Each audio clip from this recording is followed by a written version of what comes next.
We are learning more about an expanded ICE crackdown here in Chicago. Moments ago, the Department of Homeland Security announcing Operation Midway Blitz. They say it's in honor of a suburban Chicago girl killed earlier this year in a car crash. That driver was in the country illegally. No one should have to do and go through what we're going through right now. And it could have been avoided.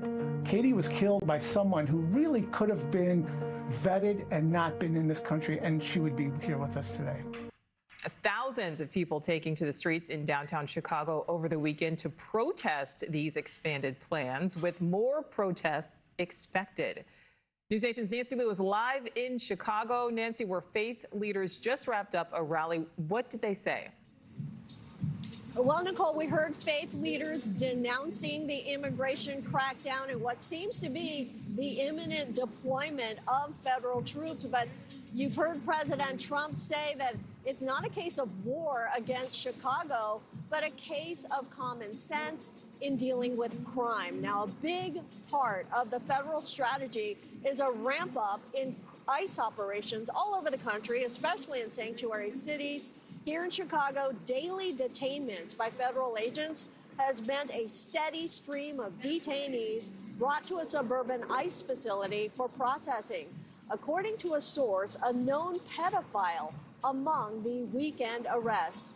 The agency's just released worst of the week list includes 2 men recently detained in Chicago, a 63-year-old convicted murderer from Cuba, and a 42-year-old Dominican man with multiple convictions, including assault, theft, and illegal re-entry.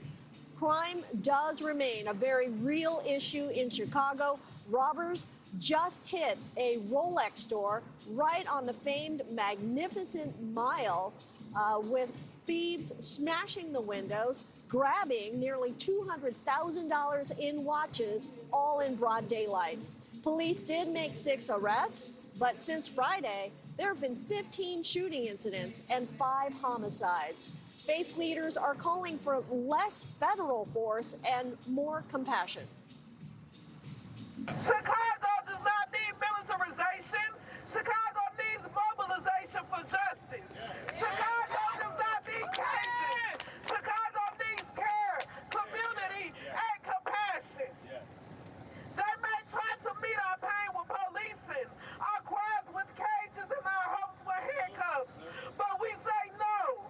We declare faith over fear, love over hate, and power over oppression. Anxiety remains high in Chicago, especially in immigrant communities. Anger over ICE fueled a massive rally over the weekend, with thousands marching through the heart of Chicago to protest what's been happening. Now, enforcement is only expected to ramp up even more this week, with Customs and Border Patrol units now in Chicago as well. And Nichole, it's much of the same personnel behind the raids that we saw in Southern California over the weekend. Nichole? So, Nancy, talk about the timing of these expanded operations when it comes to Chicago specifically.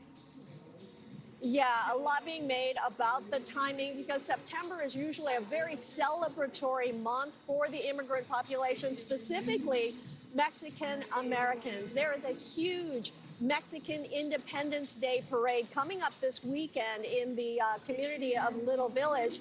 Last weekend, we had the Pilsen Parade, the Mexican Independence Day parade, and it did go off, but there were far fewer people in the crowds, and there was also a network of lookouts, people looking for any ICE agents and ready to sound alarms in case there were ICE operations underway.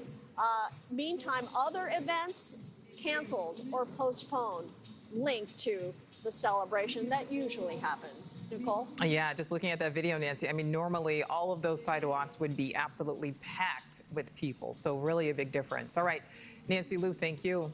Thank you for watching. Subscribe below and download our NewsNation app right now on your phone, and you will get fact-based, unbiased news for all Americans.